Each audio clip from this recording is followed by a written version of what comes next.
Hi guys, and welcome to my YouTube channel. It's your girl Kide, and I'm back with another exciting video. Now I know that some of you do not know that aside from the baking, aside from this YouTube thingy, I'm also an educator in a school here in Lagos, Nigeria, right? And it's school season. Schools are about to start. Holiday is over, and I'm sure on the children's side, they're probably worried about making new friends, worried about meeting new teachers, probably worried about, going to a new school environment, right? And, as children, all these new worries would get to end really soon if we as educators make sure that learning space is really comfortable for them. So what I do on the first day of school is to make sure that the classroom is really friendly. We get to introduce ourselves and the children have a chance as well to introduce and get to know each other. I set out the expectations and the rules in the classroom. The children get to know what is expected from them and what is not allowed in the classroom. You meet with your parents as well to get information about your child and to put out your expectations and your goals for the session, and also provide timely feedback between the parents and between the school. So as you saw in today's caption, I'll be dropping 5 quick classroom management tips for novice teachers.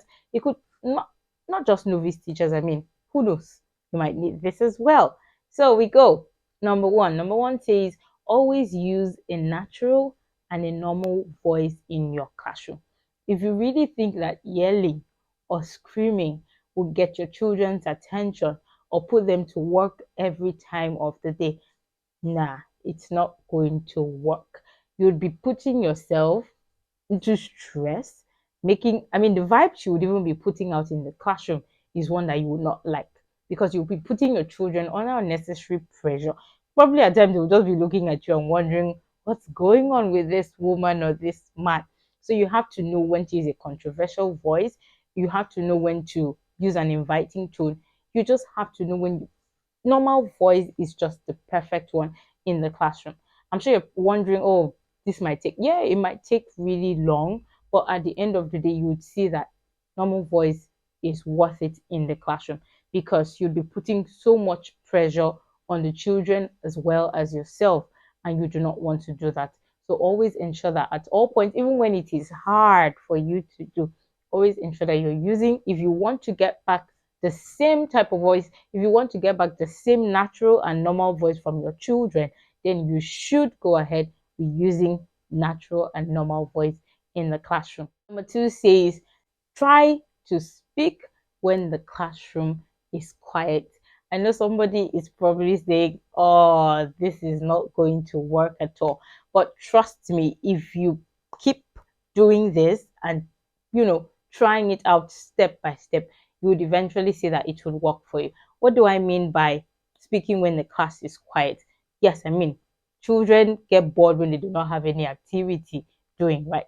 So instead of yelling and instead of screaming, try to just, stay longer, hold on, just make eye contact with them, and you'll probably see them start keeping quiet. So you'll see their friends start to tell one another, shh, she's trying to talk to us. And, as it gets, yes, it might take a long time, but eventually you would see that your children will get to understand the tone of the classroom. So always try to speak when your classroom is quiet. This will help in ensuring that you're not screaming and you're not yelling at your children. Number three says, try as much as possible to use nonverbal communications or signals in the classroom. This again tries to, if you look at these tips, they try to work for each other, right? This would also help to ensure that you're not screaming and you're not yelling in the classroom. You can use tips such as, flicking the light off and on to let the children know that you want to speak, or to let them know that time is going for the activities. Or you could just try to put your hands up and the children will know that, they're also meant to put their hands up. And then when everyone does that in unison, the class gets quiet. So in my classroom, there's like a non-verbal communication, poster that ensures that the children could use their fingers to communicate what they need. This would prevent you from screaming, oh, stop talking, keep quiet, and also try not to accuse children. Every time, even when a child is, screaming or talking or interrupting your class, you could say things like, oh, it seems you have a question to ask, instead of stop talking and stop interrupting my classroom. 4 says always flag of bad behaviors immediately. I mean, sometimes we think in our classroom that, oh, it was just a tiny this, or it was just a pinch, or it was just a bad word. But I mean, bad behaviors would usually just escalate in the classroom. So as educators, we need to ensure that we flag it off and we always find a solution for it immediately, because we do not want to promote negative behaviors in the classroom, either between you as the teacher and the child, or between two friends in the classroom. So you would always want to ensure that the bad behavior has been, sorted out in the classroom. And if it involves bringing in the school admin into it, or bringing in the parents, try to do that as soon as possible, because you do not want to have a classroom that is full of negative behavior, because it would eventually affect the learning performance of the children.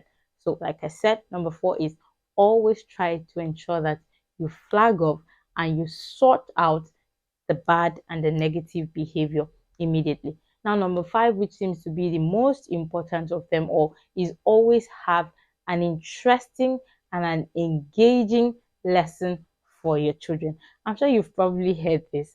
If you do not have a plan, if you do not have plans for your children in the classroom, they'll probably have plans for you.